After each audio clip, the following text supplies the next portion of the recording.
وادی رضا کی کوہ ہمالا رضا کا گئے اور جس سمت دیکھیے وہ علاقہ رضا کا گئے. بسم اللہ الرحمن الرحیم. الحمد للہ رب العالمین والصلاة والسلام علی سید المرسلین وعلی آلہ واصحابہ اجمعین. اما بعد اعوذ باللہ من الشیطان الرجیم. بسم اللہ الرحمن الرحیم. وَلِتُكْمِلُوا الْعِدَّةَ وَلِتُكَبِّرُوا اللَّهَ عَلَى مَا هَدَاكُمْ. صدق اللہ العظیم. وبلغنا رسولہ النبی الامین الکریم ونحن علی ذلک من الشاہدین والشاکرین والحمد للہ رب العالمین. معزز سامعین، نوجوان دوستوں، عزیز بچوں، آئیے پہلے موراب مل کر آقائے دو جہاں شہنشاہ کون و مکان رحمت عالم روحی فدا صلی اللہ علیہ وسلم کی بارگاہ ناز میں ہدیہ درود و سلام پیش کر لیں. اللہم صلی علی سیدنا و نبینا مولانا محمد کما تحب وترضی بأن نصلی علیہ صلاۃ و سلام علیک یا رسول اللہ صلی اللہ علیہ وسلم. مولانا اظہر آپ اوپر جائیے، یہاں بالکل گنجائش نہیں، لوگ سیڑھی پر آ کر کھڑے ہیں. اوپر دوسری تیسری منزل پہ بھیجیے اور ہر جگہ مکبرین کا انتظام کر دیجیے. اوپر ہی جائیے اور پانی کے تعلق سے انہوں سے کہہ دیجیے کہ مشین لوڈ نہیں اٹھا پا رہی ہے، لوگ وضو کر کے اپنے گھر سے آ جائیں.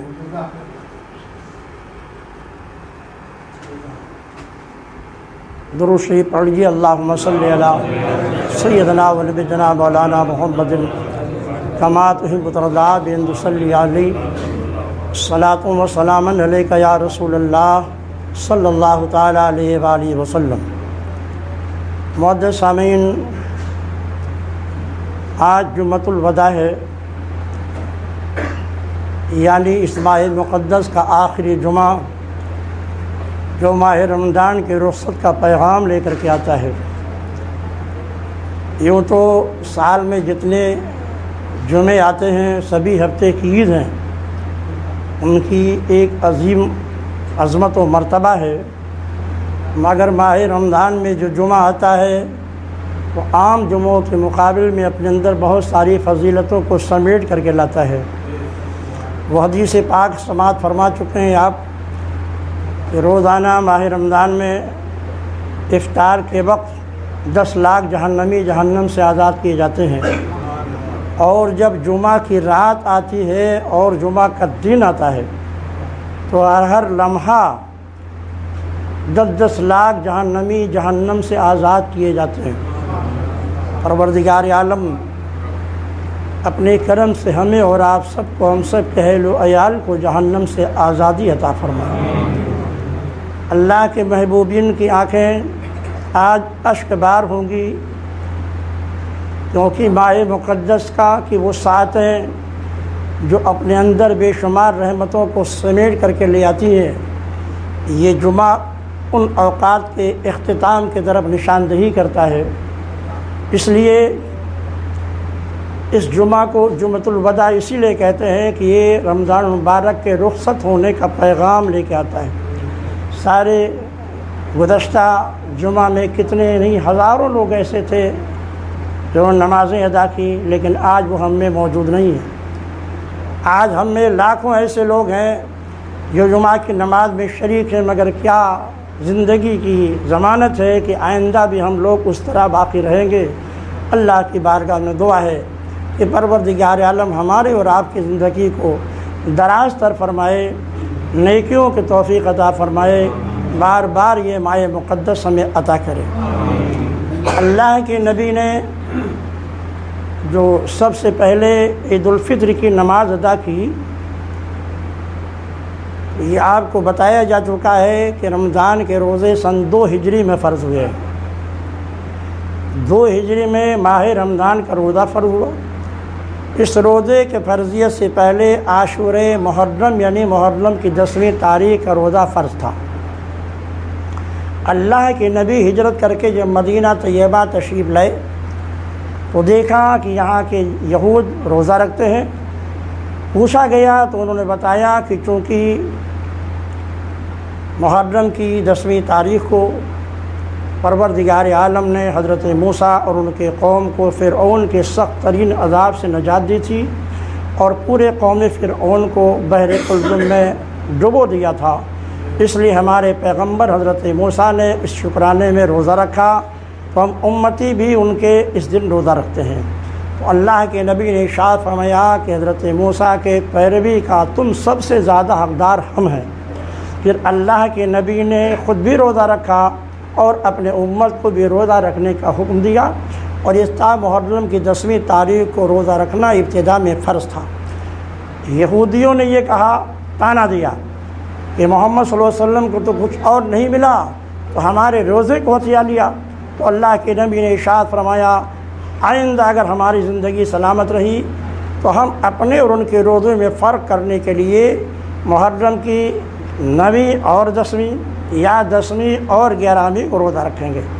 اسی لیے محرم کے 9، 10 یا 10، 11 کو روزہ رکھنا یہ سرکار کی سنت ہے۔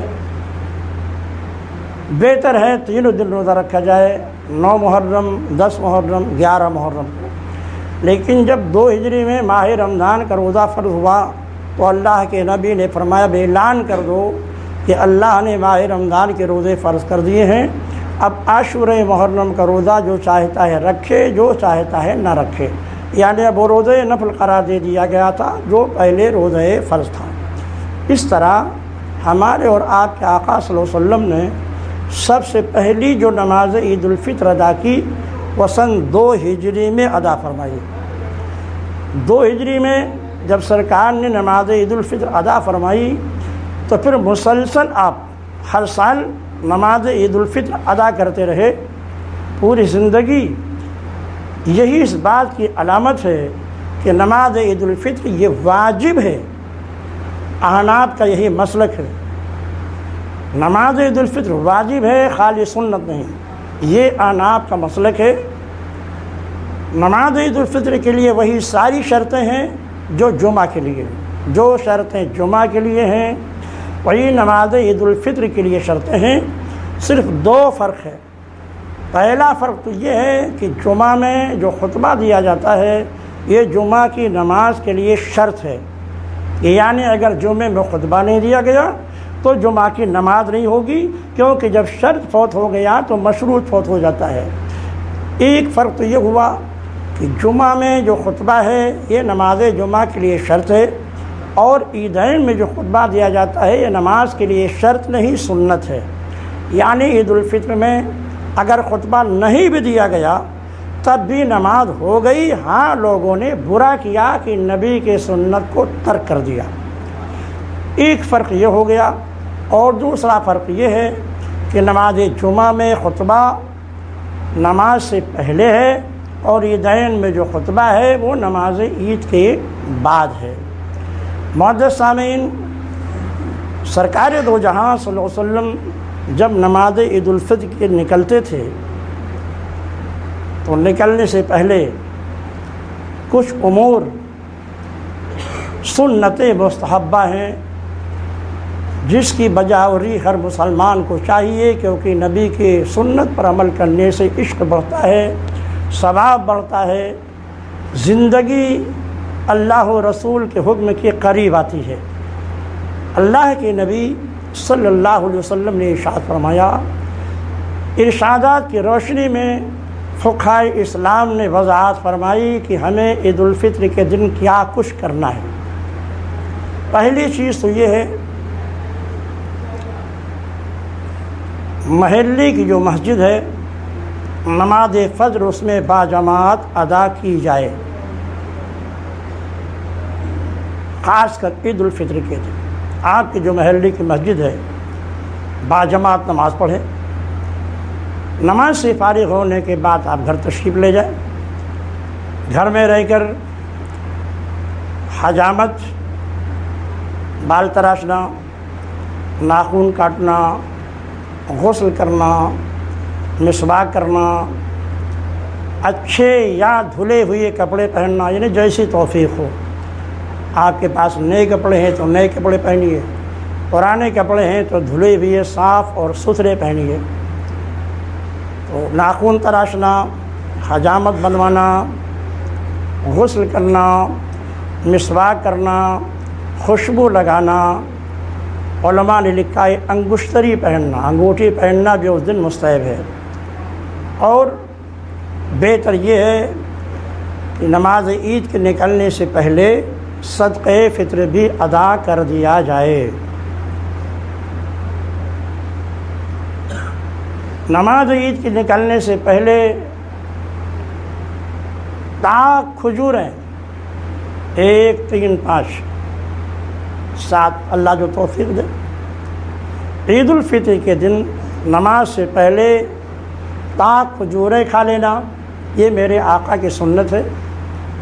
اس لیے آپ نے دیکھا ہوگا کہ ہمارے رات کے گھروں میں عموماً رات میں چھواروں کو دودھ میں بھگو دیا جاتا ہے، صبح کی بعد فاتحہ ہوتی ہے، اور لوگ جب نماز کے لیے نکلتے ہیں تو اس میں سے کچھ حصہ کھانے کے بعد ہی آتے ہیں۔ یہ میرے آقا کی سنت ہے، اللہ توفیق دے۔ اگر کھجوریں میسر نہیں ہیں تو اس کے لیے علماء کرام نے سویوں کا ایجاد کیا، میٹھی چیز ہے، کوئی بھی میٹھی چیز کھانے کے بعد گھر سے تب نماز کے لیے نکلیں۔ صدقہ فطر عیدگاہ میں جانے سے پہلے یا مسجد میں جانے سے پہلے ادا کر دیں۔ صحابہ کرام کی عادت کریمہ یہ تھی کہ رمضان کا جب عشر اخیرہ آتا تھا تو لوگ اپنا صدقہ فطر نکال کر مسجد میں لا کر کے جمع کرتے تھے۔ کھجوریں، جو، کشمش، اسی لیے آپ حدیثیں پڑھیں گے تو حدیثوں میں آپ کو ملے گا کہ اگر جو نکالنا ہے 1 سا یعنی 4 کلو 90 گرام، کھجور نکالنا ہے تو بھی 1 سا یعنی 4 کلو 90 گرام، کشمش نکالنا ہے تو بھی 1 سا یعنی 4 کلو 90 گرام، گیہوں نکالنا ہے تو نصف سا یعنی 2 کلو 45 یا 47 گرام۔ یہ چیزیں اگر نکالیں گے تو یہ حدیث شریف میں ان کا سری تذکرہ ہے، چونکہ اس زمانے میں 2 کلو 45 گرام گیہوں کی جو قیمت تھی وہی 4 کلو 90 گرام جو کی قیمت تھی، اور وہی 4 کلو 90 گرام کھجوروں کی قیمت تھی، وہی 4 کلو 90 گرام کشمش کی قیمت تھی۔ مگر اب تو بہت فرق ہو گیا ہے۔ تو جو لوگ صاحب ثروت ہیں اگر وہ چاہتے ہیں ہم کھجور ادا کریں، کشمش ادا کریں اپنے صدقہ فطر میں، بازار سے اس کا ریٹ معلوم کر لیں، یا تو وہ 1 سا کھجور خرید لیں اسے غریبوں میں تقسیم کر دیں، یا 1 سا کشمش لے سے اسے غریبوں میں تقسیم کر دیں، کیونکہ ظاہر ہے وہ زیادہ قیمتی ہے۔ اور قرآن نے کہا لن تنالوا البر حتی تنفقوا مما تحبون، نیکیاں تم کامل طریقے پر اس وقت تک کے نہیں پا سکتے جب تک کہ وہ نہ خرچ کرو تمہارے نفس کو زیادہ محبوب اور پسندیدہ۔ 2 کلو 45 گرام گیہوں، 4 کلو 90 گرام جو یا کشمش، سرکار کے زمانے میں ان کی قیمت برابر تھی۔ شہر میں اگر آپ کو صدقہ فطر نکالنا ہے گیہوں کی صورت میں تو 2 کلو 45 گرام ایک آدمی کی طرف سے نکال دیجیے، پیسہ دینا ہے، اور یہی زیادہ آسان ہوتا ہے کیونکہ پیسے سے غرب و مساکین اپنی بہت ساری ضرورتیں پوری کر لیتے ہیں۔ تو جو اس کی بازار میں قیمت ہے وہ قیمت معلوم کر لیجئے۔ میں نے جب پہلی رمضان کو معلوم کیا تھا تو شہر الہ آباد میں اس کی قیمت غلہ بیچنے والوں نے بتایا تھا 55 روپے۔ لہٰذا اگر آپ کو نقد نکالنا ہے تو ایک طرف سے ایک آدمی کی جانب سے 55 روپے صدقہ فطر کی ادا کریں۔ کچھ لوگ شیخ پانی ہیں، روزہ نہیں رہ سکتے ہیں، تو ان کو پورے 1 مہینے کے روزے کا فدیہ نکالنا ہے، تو یہ بار بار لوگ پوچھتے ہیں کہ کتنا نکالیں، تو 55 روپے کے حساب سے 1650 روپے بنتا ہے۔ 1 مہینے کا وہ لوگ فدیہ 1650 روپے نکال کر غرب و مساکین میں تقسیم کر دیں۔ تو صحابہ کی یہ عادت تھی کہ رمضان کے عشرے اخیرہ میں اپنے صدقات کو لا کر مسجد میں جمع کر دیتے تھے، اور پھر حضور اقدس صلی اللہ علیہ وسلم حسب ضرورت عید تک اسے غرب و مساکین میں تقسیم فرماتے رہتے تھے۔ حضور نے جو صدقات کا مال مسجد میں جمع ہوتا تھا اس کی حفاظت کے لیے ایک مشہور صحابی رسول تھے حضرت سیدنا ابو ہریرہ، جن کا نام عبد الرحمن ہے۔ ان کو سرکار نے مامور فرما رکھا تھا کہ یہ صدقات کے جو مال جمع ہو رہے مسجد میں اس کی حفاظت کرنا تمہاری ذمہ داری ہے۔ بخاری شریف جلد اول میں صدقہ فطر کے بیان میں یہ حدیث پاک موجود ہے۔ ایک دن رات کا وقت تھا، صحابہ نماز پڑھ کر کے جا چکے تھے۔ ابو ہریرہ رضی اللہ تعالیٰ عنہ صدقات کی حفاظت پہ مامور تھے، تو شیطان آیا اور آنے کے بعد اس نے چرانا چاہا، جو صدقات کا مال تھا چورانے لگا، بھرنے لگا۔ تو حضرت سیدنا ابو ہریرہ رضی اللہ تعالیٰ عنہ نے پکڑ لیا اس کو چوری کرتے ہوئے۔ جب چور پکڑ لیا گیا تو جیسے چوروں کی عادت ہوتی ہے ویسے وہ بھی گریہ ازاری کرنے لگا، میرے کمزور بچے ہیں، اس لیے میں نے ایسا کام کیا، مجھ کو چھوڑ دیجئے، آئندہ دوبارہ میں یہاں چوری کرنے کے لیے نہیں آؤں گا۔ تو حضرت ابو ہریرہ کو ترس آیا، انہوں نے چھوڑ دیا۔ اس سے علماء نے یہ مسئلہ بھی مستنبط کیا ہے کہ اگر آپ اپنی زکوٰۃ یا صدقات کی حفاظت کے لیے کسی آدمی کو مقرر کریں تو وہ صدقات کا مال اس کے ہاتھ میں امانت ہے، اس کی حفاظت کرنا اس کی ذمہ داری ہے، مگر چونکہ آپ نے اسے وکیل بنایا ہے اس لیے صدقات میں اسے تصرف کرنے کا بھی اختیار ہوتا ہے۔ اسی لیے ابو ہریرہ چونکہ موکل سرکار کی طرف سے وکیل تھے اس لیے ان کو اختیار تھا، معاف کر دیا، اچھا جاؤ، معاف کر دیا، جاؤ، دوبارہ مت آنا۔ یہ رات میں واقعہ ہوا جو ابو ہریرہ کے سوا کوئی نہیں جانتا، لیکن نماز فجر سے فارغ ہو کر آقا نے حضرت ابو ہریرہ سے فرمایا، ابو ہریرہ ما فعل اسیرک البارحہ، ارے بھائی وہ تمہارا قیدی جو رات میں آیا تھا اس نے کیا کیا؟ لیکن اسی کو نبی کا علم غیب کہا جاتا ہے۔ ابو ہریرہ کے سوا کوئی نہیں جانتا تھا، اللہ کے نبی کو معلوم ہو گیا، پوچھا ابو ہریرہ بتاؤ وہ تمہارا جو رات کا قیدی تھا اس نے کیا کیا؟ تو کہا یا رسول اللہ وہ چوری کر رہا تھا، میں نے پکڑا تو وہ اپنے بال بچوں کی دہائی دینے لگا تو مجھے ترس آیا، میں نے چھوڑ دیا۔ اب پیغمبر کے ارشاد سنیے، اس نے یہ کہا کہ میں لوٹوں گا نہیں، مگر سنو انہ سیعود، اب یہ مستقبل کی خبر پیغمبر دے رہے ہیں، وہ جھوٹ بولا ہے اور دعا پھر وہ آئے گا تمہارے پاس۔ اسی لیے اہل سنت و جماعت کا عقیدہ ہے کہ اللہ کی عطا سے نبی ماضی کی بھی خبر رکھتے ہیں اور نبی مستقبل کی بھی خبر رکھتے ہیں۔ ابو ہریرہ کو یقین ہو گیا میرے نبی نے فرمایا ہے کہ آئے گا تو وہ ضرور آئے گا، تو پوری رات وہ اس کی آمد میں انتظار کرتے رہے، اور نبی نے جیسے ارشاد فرمایا تھا ویسے ہوا کہ وہ دوبارہ شیطان پھر آیا اور اس نے اس ڈھیر میں سے کچھ بھرنا شروع کیا۔ اب ہریرہ تو منتظر ہی تھے کہ نبی کا ارشاد ہے جھوٹا نہیں ہوگا، وہ ضرور آئے گا، فوراً اسے پکڑ لیا۔ جب اسے پکڑ لیا، اب دیکھیے شیطان بھی ہر بات جھوٹ نہیں بولتا، کبھی سچی بات بھی بولتا ہے۔ اس نے کہا اے ابو ہریرہ مجھ کو چھوڑ دو، میں تمہیں ایک بڑی اچھی بات بتاتا ہوں۔ صحابہ کرام چونکہ اچھی باتوں کے حصول پر بڑے حریص تھے، لالچی تھے، تو جب انہوں نے سنا کہ یہ بہت اچھی بات بتانے والا ہے تو فرمایا اچھا میں تجھے چھوڑ دوں گا، لیکن تو یہ بتا کہ وہ اچھی بات کیا ہے۔ تو اس نے کہا رات میں جب اپنے بستر پر آپ پناہ لیجئے تو سونے سے پہلے آیت الکرسی پڑھ لیجئے، سونے سے پہلے یہ بات آپ لوگ بھی سن لیجئے، اور خالی سنیے نہیں اس پر عمل کرنے کی بھی کوشش کیجئے۔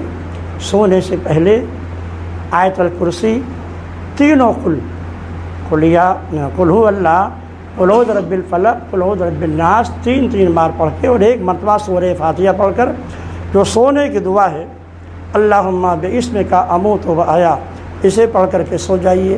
تو اس نے یہ کہا کہ اگر سونے سے پہلے اپنے بستر پر آپ نے آیت الکرسی پڑھ لی تو پوری رات آپ کی حفاظت کے لیے اللہ کی طرف سے فرشتے معمور ہو جائیں گے، اور کوئی شیطان آپ کو کوئی نقصان نہیں پہنچا سکے گا، اور اگر اسی رات میں آپ کا انتقال ہوا تو آپ کا انتقال اور آپ کی موت ایمان پر ہوگا۔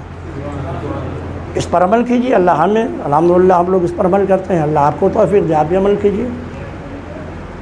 اب حضور نے ارشاد، پھر ابو ہریرہ نے واقعہ پیش کیا، رسول اللہ آپ نے فرمایا تھا سچ وایا؟ فرمایا ہاں ہے تو وہ پکا جھوٹا، مگر یہ بات اس نے سچ کہی ہے کہ اگر آدمی سونے سے پہلے آیت الکرسی پڑھ لے تو اللہ اس کی حفاظت کے لیے فرشتوں کو معمور کر دیتا ہے، اور اگر اس کا انتقال ہوگا تو انتقال ہوگا ایمان پر۔ یوں اللہ کے نبی نے اس کی اس قول کی تصدیق کر دی۔ اس لیے جو یہ مسئلہ مستنبت ہوا ہے شیطان کے کہنے کی بنیاد پر نہیں، نبی کی تصدیق کی بنیاد پر، کہ جب نبی نے تصدیق کر دیا تو نبی کا ارشاد برحق ہے، گویا نبی نے اپنے ارشاد سے یہ فرما دیا کہ بندہ مومن اگر سونے سے پہلے آیت الکرسی کی تلاوت کر لے تو فرشتے اس کی حفاظت کے لیے معمور ہو جاتے ہیں، اور اگر خدا نخواستہ اسی دن اس کا انتقال ہو گیا تو اس کا خاتمہ بالخیر ہوگا۔ معزز سامعین، اس سے پتہ چلتا ہے کہ صحابہ کرام کی عام عادت یہی تھی کہ وہ نماز عید کی طرف جانے سے پہلے صدقہ فطر کو ادا فرما دیتے تھے۔ ہمیں بھی اور آپ کو چاہیے کہ اپنے اور بچوں کی طرف سے نماز عید کے نکلنے سے پہلے صدقہ فطر ادا کرتے ہیں۔ معزز سامعین، اور آقا کریم کی سنت کیا تھی آپ نے سن لیا، غسل فرماتے، مسواک کرتے، خوشبو لگاتے، اچھا کپڑا پہنتے، کوئی میٹھی چیز تاک کھجورے کھا لیتے، انگوٹھی پہننا یہ بھی سنت ہے۔ جب سرکار اپنے گھر سے نکلتے تھے عمدہ لباس پہن کر تو حضرت بلال رضی اللہ تعالیٰ عنہ نیزہ لے کر حضور کے آگے آگے چلتے تھے۔ اسی لیے اگر آپ اسلام کی تاریخ پڑھیں گے تو آپ کو ملے گا کہ جتنے بھی شہنشاہ گزرے ہیں وہ سب عیدین کے دن ان کا جو اہلکار ہوتا تھا وہ آگے نیزہ لے کے چلا کرتا تھا، کیونکہ یہ حضرت بلال کی سنت ہے۔ تو حضرت بلال آگے نیزہ لے کر چلتے تھے اور حضور ان کے پیچھے رہا کرتے تھے۔ صحابہ کو جب اطلاع ملتی تھی حضور نکل چکے ہیں تو تمام صحابہ راستے میں آ کر کے حضور کی معیت میں شامل ہو جاتے تھے، اور اس طرح حضور کی قیادت میں عیدگاہ کی طرف پورا ایک جلوس صحابہ کرام کا جو ذکر میں مشغول رہتا تھا حضور کی قیادت میں آگے بڑھتا تھا۔ عید الفطر ہے تو مستحب یہ ہے کہ آہستہ آہستہ تکبیر تشریق کہتے ہوئے آپ اپنے عیدگاہ یا مسجد میں جائیے، آہستہ آہستہ۔ عید الفطر ہے تو آہستہ تکبیر تشریق کہنا ہے، اللہ اکبر اللہ اکبر لا الہ الا اللہ واللہ اکبر اللہ اکبر وللہ الحمد، آہستہ آہستہ پڑھتے ہوئے آنا ہے، اور نماز کے بعد آہستہ آہستہ پڑھتے ہوئے جانا ہے۔ اور اگر عید اضحیٰ ہے تب اس میں حکم یہ ہے کہ بلند آواز سے تکبیر تشریق پڑھتے ہوئے آنا ہے، اور بلند آواز سے تکبیر تشریق کہتے ہوئے آپ کو جانا ہے۔ آقا کائنات صلی اللہ علیہ وسلم نماز عیدین میں نہ اذان ہے نہ اقامت ہے۔ عیدین کے دن جو لوگ نماز اشراق کی عادی ہیں، نماز عید کی ادا کرنے سے پہلے انہیں کوئی نماز نفل نہیں پڑھنا ہے، نہ مسجد میں نہ گھر میں نہ عیدگاہ میں۔ نماز ہو جانے کے بعد آپ گھر میں بھی آ کر پڑھ سکتے ہیں، مسجد میں بھی آ کر پڑھ سکتے ہیں، لیکن جو لوگ اشراق کی عادی ہیں وہ لوگ عیدین سے پہلے گھر میں بھی نماز نفل ادا نہیں کریں گے، نہ محلے کے مسجد میں اشراق پڑھیں گے۔ ساری تیاری ان کی نماز عید الاضحیٰ یا عید الفطر کے لیے ہوگی۔ نماز سے فارغ ہونے کے بعد اگر چاہیں تو گھر میں یا مسجد میں آ کر نماز اشراق ادا کریں۔ چونکہ عورتیں، بچیاں، ان پر عیدین کی نماز واجب نہیں ہے، اس لیے آپ حضرات کو چاہیے کہ اپنے بچیوں کو، اپنے عورتوں کو گھروں میں سمجھا دیں کہ وہ بجائے عید اضحیٰ کے 4 رکعت نماز چاشت ادا کریں گے۔ عید الفطر یا عید اضحیٰ کی جگہ گھروں میں وہ بھی اس وقت ادا کریں جب محلے کی مسجد میں عید الفطر کی نماز ہو جائے، تو وہ عورتیں اپنے گھروں میں، بچیاں اپنے گھروں میں 4 رکعت نماز چاشت ادا کریں۔ اذان و اقامت نہیں ہے، عیدین میں صرف علماء نے الصلاۃ جامعۃ کہنے کی 2 بار اجازت دی ہے کہ لوگوں کو مطلع کرنے کے لیے کہ جماعت تیار ہے۔ کسی بھی مسجد یا عیدگاہ سے الصلاۃ جامعۃ 2 مرتبہ پکارا جا سکتا ہے کہ نماز کی جماعت بالکل تیار ہے، لہذا جہاں تک آواز جائے لوگ جلد سے جلد مسجد میں آ جائیں۔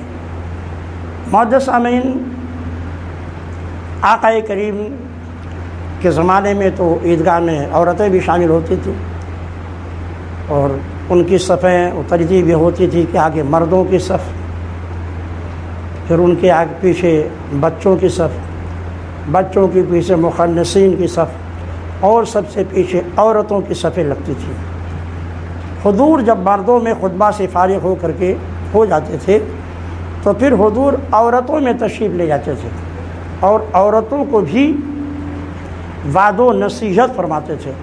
چنانچہ بخاری شریف کی حدیث میں ہے کہ سرکار منبر سے اتر کر نشیب سے جب عورتوں کے پاس پہنچے تو عورتوں کو خطبہ دیتے ہوئے ارشاد فرمایا کہ ہم نے تمہیں جہنم میں کثرت سے جلتے ہوئے دیکھا۔ ایک عورت کھڑی ہوئی عرض کی بما یا رسول اللہ، کیوں یا رسول اللہ، ہم عورتیں کیوں جہنم میں کثرت سے جل رہے تھے؟ ظاہر نماز مرد جیسے پڑھتے ہم بھی پڑھتے ہیں، روزہ مرد رکھتے ہیں ہم بھی رکھتے ہیں، زکوٰۃ وہ دیتے ہم بھی دیتے ہیں، حج وہ کرتے ہم بھی کرتے ہیں، تو ہم کثرت سے جہنم میں کیوں جل رہے تھے؟ تو سرکار نے فرمایا تکفرنا، کیونکہ تم ناشکری کرتی ہو۔ یہاں کفر سے مراد کفر حقیقی نہیں ہے، کفر عملی ہے جس کا ترجمہ ہے ناشکری کرنا۔ تو انہوں نے عرض کیا رسول اللہ کیا ہم اللہ کے ساتھ کفر کرتے؟ فرمانی تکفرن العشیر، تم شوہروں کے نافرمانیاں کرتی ہو۔ زندگی بھر اگر تمہارا شوہر تمہیں آرام سے رکھے، اچھا کپڑا پہنائے، اچھا کھانا کھلائے، آرام دے، پھر بھی اگر میلاد کے خلاف کوئی بات دیکھو گی تو کیا کہہ دو گی کہ آپ نے تو زندگی بھر ہمارے ساتھ کچھ کیا ہی نہیں۔ اسی کا نام ناشکری ہے۔ بھئی شوہر نے جو محبت کا اظہار کیا ہے اس کا شکر ادا کرنا چاہیے کہ ناشکری۔